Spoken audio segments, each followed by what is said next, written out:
दूसरी कार्तिक मास की कहानी। किसी गांव में एक बुढ़िया रहती थी और वह कार्तिक का व्रत रखा करती थी। उसके व्रत खोलने के समय कृष्ण भगवान आते और एक कटोरा खिचड़ी का रख कर चले जाते। बुढ़िया के पड़ोस में एक औरत रहती थी।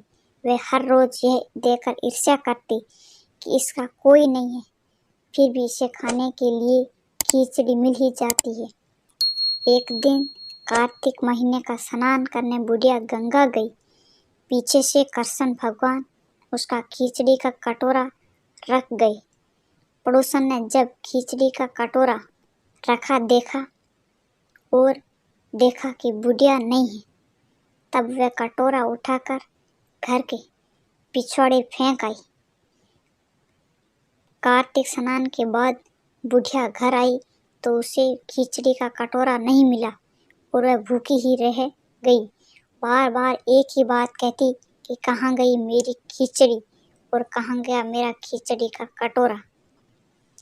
दूसरी ओर पड़ोसन ने जहाँ खिचड़ी गिरी थी वहाँ एक पौधा उगा जिसमें 2 फूल खिले। एक बार राजा उस ओर से निकला तो उसकी नज़र उन 2 फूलों पर पड़ी और वह उन्हें तोड़कर घर ले आया। घर आने पर उसने वह फूल रानी को दिए, जिन्हें सूंघने पर रानी गर्भवती हो गई। कुछ समय बाद रानी ने 2 पुत्रों को जन्म दिया। वे दोनों जब बड़े हो गए तब वे किसी से भी बोलते नहीं थे, लेकिन जब वे दोनों शिकार पर जाते तब रास्ते में उन्हें वही बुढ़िया मिलती जो अभी भी यही कहती है कि कहाँ गई मेरी खिचड़ी और कहाँ गया मेरा कटोरा। बुढ़िया की बात सुनकर वे दोनों कहते हैं कि हम हैं तेरी खिचड़ी और हम हैं तेरा बेला। हर बार जब भी वे शिकार पर जाते तो बुढ़िया यही बात कहती और वह दोनों वही उत्तर देते। एक बार राजा के कानों में यह बात पड़ गई। उसे आश्चर्य हुआ कि दोनों लड़के किसी से नहीं बोलते, तब ये बुढ़िया से कैसे बात करते हैं।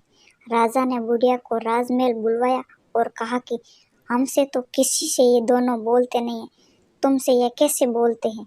बुढ़िया ने कहा कि महाराज, मुझे नहीं पता कि ये कैसे मुझसे बोल लेते हैं। मैं तो कार्तिक का व्रत करती थी और कृष्ण भगवान मुझे खिचड़ी का बेला भर कर दे जाते थे। एक दिन मैं स्नान करके वापस आई तो मुझे वह खिचड़ी नहीं मिली। जब मैं कहने लगी कि कहाँ गई मेरी खिचड़ी और कहाँ गया मेरा बेला, तब इन दोनों लड़कों ने कहा कि तुम्हारी पड़ोसन ने तुम्हारी खिचड़ी फेंक दी थी तो उसके 2 फूल बन गए थे। वह फूल राजा तोड़कर ले गया और रानी ने सूंघा तो हम 2 लड़के का जन्म हुआ। हमें भगवान ने ही तुम्हारे लिए भेजा है।